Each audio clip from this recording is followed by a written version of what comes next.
Hello दोस्तों, आप सभी का एक बार फिर से स्वागत है आपके अपने चैनल मोटिवेशनल राजा में। एक बहुत गरीब किसान था। वह अपनी बेटी के साथ एक छोटी सी झोपड़ी में रहता था। इसके पास खेती करने के लिए इतनी कम ज़मीन थी कि उसकी फसल को बेचकर उसे बिल्कुल थोड़े से रुपए मिलते थे। उन रुपयों से वे लोग ठीक से खाना भी नहीं खा पाते थे। वह राजा के पास अपनी समस्या लेकर गया। राजा दयालु था। उन्होंने किसान को अपनी ज़मीन में से कुछ ज़मीन दे दी खेती करने के लिए। उन्होंने कहा, यह ज़मीन तो हमारी ही रहेगी, लेकिन उस पर उगने वाली फसल तुम्हारी होगी। किसान ने राजा को बहुत बहुत धन्यवाद दिया।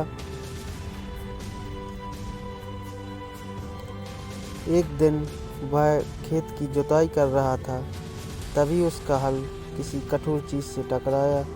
उसने वहां खोद कर देखा तो उसे सोने की एक ओखली मिली। किसान ईमानदार था। उसने अपनी बेटी से कहा, हमें यह ओखली राजा के खेत से मिली है, जिसकी यह ज़मीन है।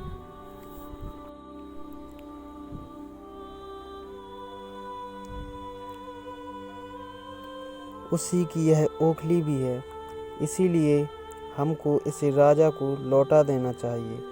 किसान की बेटी बोली, नहीं पिताजी, आप ऐसा मत कीजिए। आपको सिर्फ ओखली मिली है। यदि राजा ने आपसे इसकी सोने की मूसल मांग ली तो आप क्या करेंगे? आप इस ओखली को अपने ही पास रखिए। लेकिन किसान को यह बात ठीक नहीं लगी। वह बोला, जो चीज़ हमें मिली है, मिली ही नहीं, उसे मांगने का कोई अधिकार नहीं। वह राजा के पास ओखली लेकर पहुंचा, लेकिन दरबार में ठीक वैसा ही हुआ जैसा किसान की बेटी ने सोचा था।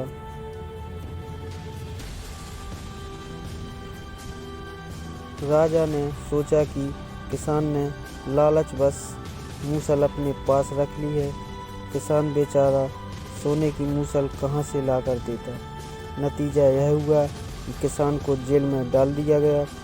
जेल में ना उसे ढंग से खाना मिलता, ना पानी। किसान को ऐसी गलती की सज़ा दी गई थी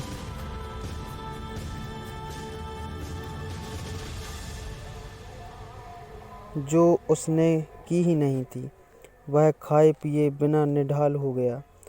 लेटे लेटे वह रोता रहता और कहता था, बेटी की बात मानी होती, काश मैंने अपनी बेटी की बात मानी होती। एक दिन राजा ने उसे ऐसा कहते हुए सुन लिया। उन्होंने किसान से पूछा कि वह ऐसा क्यों कह रहा है। तब किसान ने राजा को पूरी बात बताई। राजा को अपनी गलती का एहसास हुआ।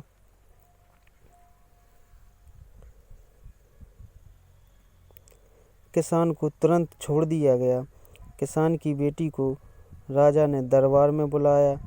उससे बातें करने के बाद राजा को पता चल गया कि कितनी बुद्धिमान है। किसान की बेटी को राज्य के खजाने का मंत्री बना दिया गया।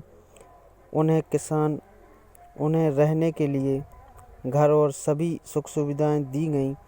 किसान और उसकी बेटी सदा खुश रहने लगे। किसान को थोड़ा कष्ट जरूर झेलना पड़ा, लेकिन अंत में सच्चाई की ही जीत हुई। वीडियो अच्छी लगी हो तो लाइक सब्सक्राइब ज़रूर कीजिए। ऐसी ही वीडियो आपके लिए आगे आती रहेंगी। इसके लिए लाइक सब्सक्राइब ज़रूर कीजिए। धन्यवाद।